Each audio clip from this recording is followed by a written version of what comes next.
As with all great influential properties, the Soulsborne series of games have spawned a number of copycats and imitators that have had varying degrees of success. Developer Cold Symmetry has added a notable title to this list with their debut game, Mortal Shell. Clearly inspired by From Software's famous franchise, all the staples are there, with unforgiving enemies and bosses, mysterious NPCs with foreboding dialogue, a bleak, brooding atmosphere, and twisting, winding environments to explore. At first glance, you may write off this game as another Souls-like clone with nothing new to offer, especially if you are a veteran of the Souls-like games. However, you would be doing yourself a disservice, as Mortal Shell has its own twists on the formula that keep it interesting and separate itself from the others. Mortal Shell's world looks familiar with its dark and gloomy forests, snow-covered gothic buildings, and cities of stone, but it has an engaging yet brooding aura of its own. You are what is known as a foundling, a being that looks like a naked skeleton but can harness the powers of others. As is tradition in these types of games, you do not know anything and after a brief tutorial are dropped into the world of Fulgrim to unravel its many mysteries. There is a home base known as Fulgrim Tower where you meet Sister Janessa, a shrine maiden of sorts, who heals you, grants you access to skills, and if proper steps are taken, sells you items that you cannot find anywhere else. You also come across a workbench for upgrading your weapons, as well as an area where you can switch out your weapons, or classes, or shells in this case, freely. When you set out to explore the world of Mortal Shell, you will traverse a handful of different environments that have their own distinct look and feel. Some of these areas are better than others, however, as a few are too small and similar looking, making it easy to get lost. There are not many identifying landmarks, which aids in getting lost and making it hard to navigate which way to go. In these different areas, you will come across a decent but not large amount of items to gather and a handful of NPCs to talk to. A rather unique twist is that when you find items, the description is unknown until that item is used. Each time an item is used, the character gains familiarity with it and learns more about it. Upon reaching full familiarity with an item, a special effect can be learned. An example of this is the yellow mushroom that poisons you until you reach full familiarity with it. Then, it negates poison damage inflicted on you or by enemies or the environment. However, because there are so few unique items to find, the sense of discovery is brought down and not as exciting or rewarding as it could be. NPCs are very few and have interesting dialogue, but it's covered in mystery and is often vague, leaving the player to interpret what is going on. So, this is how it feels to be chosen to reign above the pitiful maggots. One of the main aspects of Mortal Shell that separates it from others is the combat.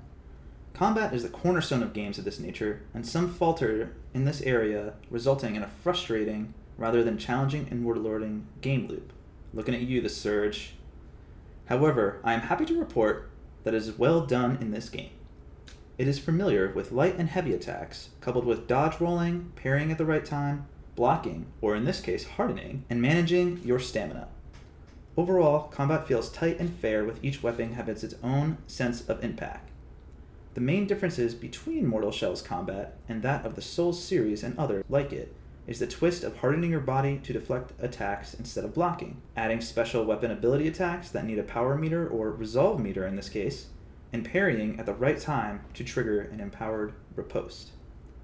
Hardening your body into stone takes the place of traditional blocking and can be used in a variety of ways. For example, you can harden to deflect an attack to continue a combo or stagger an enemy to get a quick breather. You can also harden in the middle of attacking, which can give you an advantage mixing up your timing or saving you from attacking at the wrong time.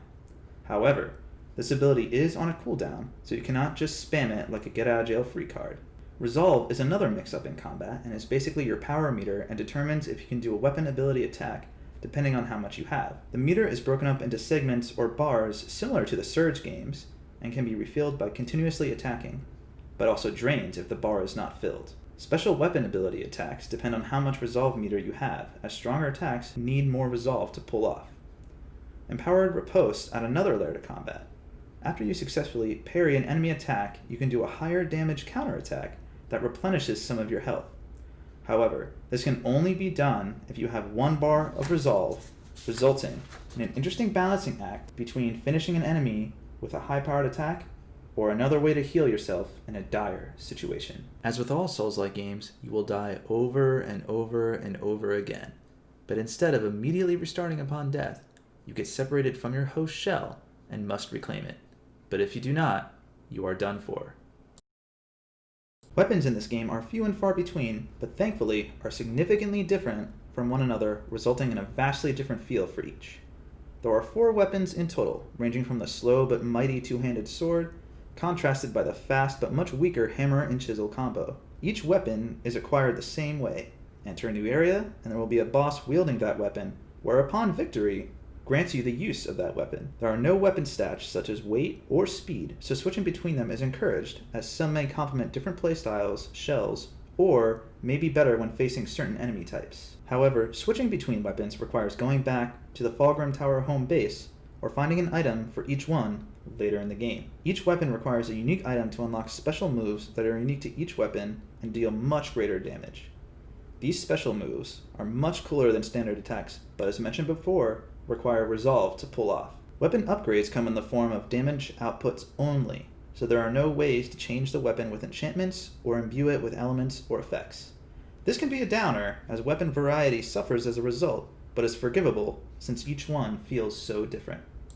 Progression in Mortal Shell is its main and most interesting twist that separates it from the other Souls-like clones. It is not the traditional stat-based system many are used to seeing in these types of games. There are no levels or stats like strength, dexterity, or intelligence to build your character around. Rather, the shells or classes are what define progression. Each cell is an abandoned, soulless body of a fallen warrior of Fulgrim and has their own strengths, weaknesses, and skills that complement a unique playstyle. Some shells focus on increasing health or stamina, where others focus more on resolve. For example, Haros the Knight is a jack of all trades, but a master of none, as his health, stamina, and resolve are all even, resulting in a more balanced playstyle. On the other hand, Teal the Thief has a massive stamina pool, but very limited health, forcing the player to rely on evasive maneuvers and be more mindful of the number of hits that can be taken. The skills are all tied to which cell you decide to use. Each one has its own unique set of passive and active moves and effects. Learning these skills results in an interesting monologue from the fallen warrior of the shell that gives you insight into who they were and what happened to them in their previous life. This is a nice touch that gives a sense of age and character to the world and its lore. Skills require 2 different types of currency. There is Tar, which is akin to souls or experience, and Glimpses, which is a more specialized currency that can be gained from items and enemies. A helpful tip is that Glimpses are not shared in a pool with all shells. Instead, they are tied to the current shell in use at the time when you acquire them. All in all, each of the 4 shells feels different from each other and encouraging experimentation with each one to see which one is the most enjoyable for you or which weapon suits your shell best. Overall enemy design and variety is good for a game of this scope, but could be more interesting if the placement and makeup of them were more intentional, as you will see a lot of the same enemy groups together. There are the ever-present fodder enemies that are just strong enough to be a distraction and pose a problem if not taken care of quickly. You have your classic archers that cower in the back and shoot from afar, but make a distinguishable sound so you know when to avoid their arrows. Brutes can take and dish out way more damage and usually wield powerful two-handed weapons that can erase your health in a couple swings, but are slower than usual. The further the game goes on, the more interesting and dangerous enemies you will encounter, and have to devise new strategies to defeat. But the amount of backtracking required, especially at the beginning of the game, makes the enemies seem all too familiar. Bosses is where the game shines and yet disappoints at the same time. There are only a handful of bosses to fight against, and most are pretty standard once you get their moves down, not really throwing many surprises at you. However, there are a few that push back and force you to think on your feet. Technically, the game is not a burden on your machine, but is not the easiest to run either, resulting in some frame drops and stuttering on occasion, but nothing game-breaking or overtly distracting by any means. Graphically, Mortal Shell looks pretty good, with a handful of different locations that have their own distinct look that add to the dark, brooding atmosphere of the fallen, ruined world as a whole. While it is not the best-looking game on the market, it is far from bad-looking, as this indie studio did all they could to show their vision. As part of any Souls-like game, getting good is in its DNA, but Mortal Shell streamlines and condenses the traditional Souls experience into a smaller, friendlier package with less difficulty. The result is an end product that is more accessible and will serve as a gateway for newcomers to embrace the genre.